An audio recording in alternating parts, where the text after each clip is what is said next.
Shalom. Toujours dans la discussion avec les musulmans, il vous serait pratiquement impossible d'évoluer dans la discussion sans que vous ne puissiez d'abord résoudre ce problème de logique qui se trouve dans l'islam, celui de savoir si Allah peut avoir un fils. Vous voyez, quand vous lisez le Coran, le Dieu du Coran s'est engagé à réfuter un point qui n'est pas finalement d'actualité dans la foi chrétienne. Mais déjà, il faudrait pouvoir répondre à cette question. Est-ce que Allah du Coran peut avoir un fils? La réponse est tout à fait non.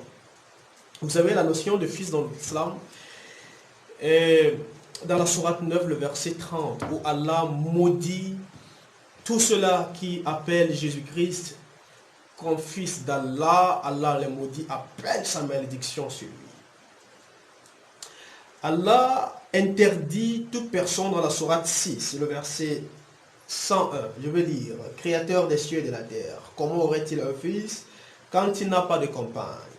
C'est lui qui a tout créé et il est omniscient. En fait, vous comprenez que la notion de fils dans l'islam, le fait que Allah dit qu'il ne peut pas avoir de fils, c'est une notion purement biologique, c'est-à-dire purement physique. Pour Allah, pour avoir un fils, il faudrait automatiquement qu'il puisse avoir une campagne. C'est-à-dire qu'il faudrait, dans un langage familier, on va dire, il faudrait qu'il ait une gars, une gars pour avoir un enfant.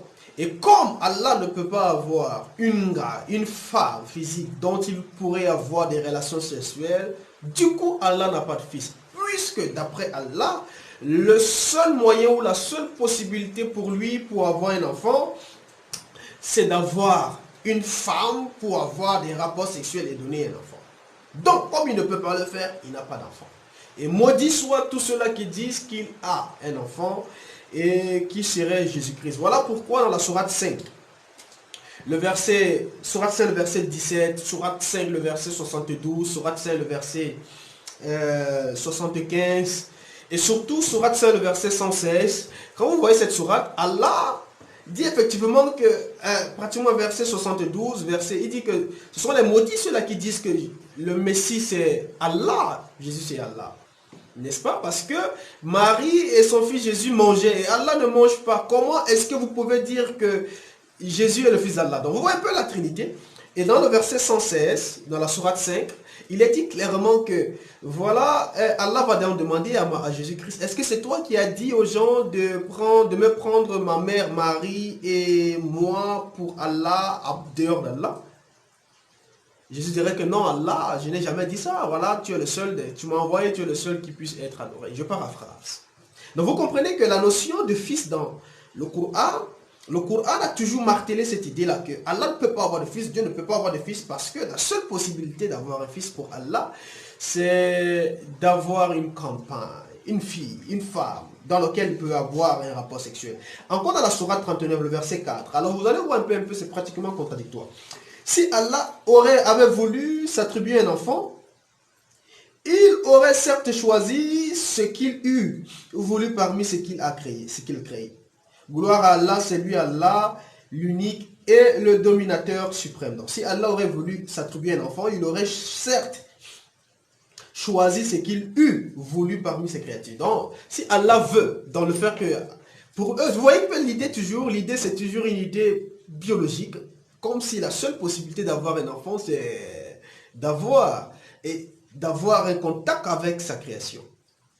Or, vous comprenez que ni les musulmans, aucun exégète, aucun érudit musulman ne peut confirmer cela, ou encore aucun document historique peut nous prouver que lorsque les chrétiens disent que Jésus-Christ est le Fils de Dieu, ils sont en train de dire que Dieu a eu des rapports sexuels avec Marie et qui a donné Jésus. Ou encore lorsque les Juifs disent que Yahweh, n'est-ce pas, Elohim, est un père pour eux, ils sont en train de dire que Elohim a eu des rapports sexuels avec leur maman et leur a produit. Jamais de la vie, aucun texte historique, aucun texte de la Bible ne dit cela. Vous comprenez un peu, c'est une erreur de logique qu'on appelle naturellement en argumentation en anglais strawman ou encore l'argument de l'homme de paille. L'homme de paille, c'est que, en fait, je refute un point de vue qui n'est pas ce que tu es en train de défendre, en fait.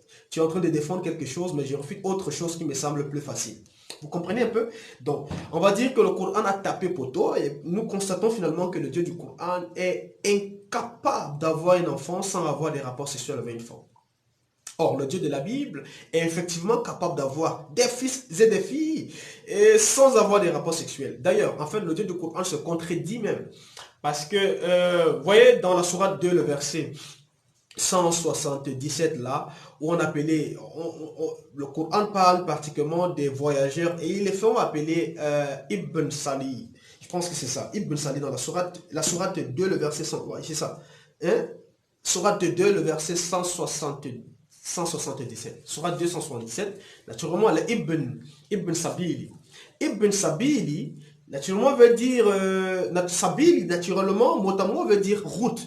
Mais Ibn Sabil, il veut dire fils de la route. Est-ce que fils de la route voudrait dire donc que le papa a eu des rapports sexuels avec la route et ça a donné ses voyageurs? Non.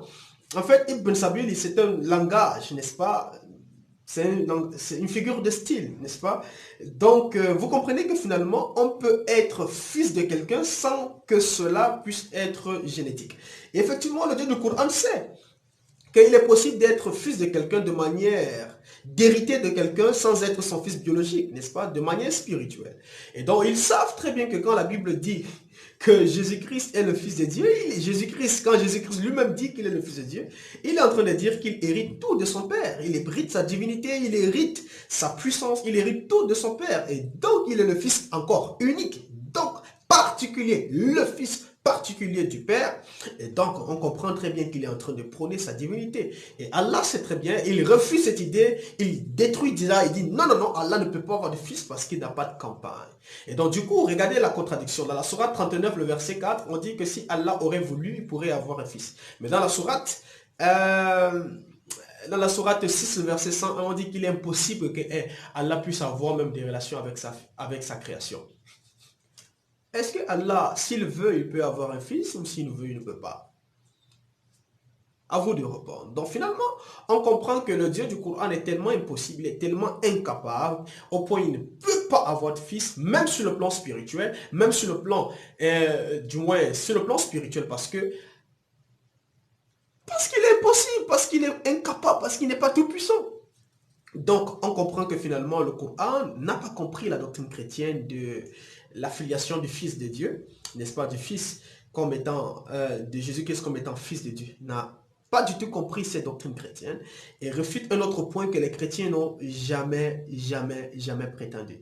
Les chrétiens n'ont jamais prétendu que Jésus-Christ est le Fils de Dieu dans le sens biologique, que Dieu aurait couché avec Marie et l'aurait donné. Jamais de la vie. Les chrétiens ont toujours cru que Jésus-Christ est le Fils unique de Dieu dans le sens spirituel, qu'il sort du Père et qu'il hérite tout du Père et qu'il a été même avant la création au même titre que le Père. Alors là, c'est ce que le Coran refuse de dire aux musulmans. Alors revenez vers le vrai Jésus, parce que le vrai Jésus ne se trouve pas ici. Le vrai Jésus se trouve dans la Bible, dans les Écritures. Et fuyez Allah, fuyez l'islam. Moi, je dis Abdoulaye depuis le Cameroun.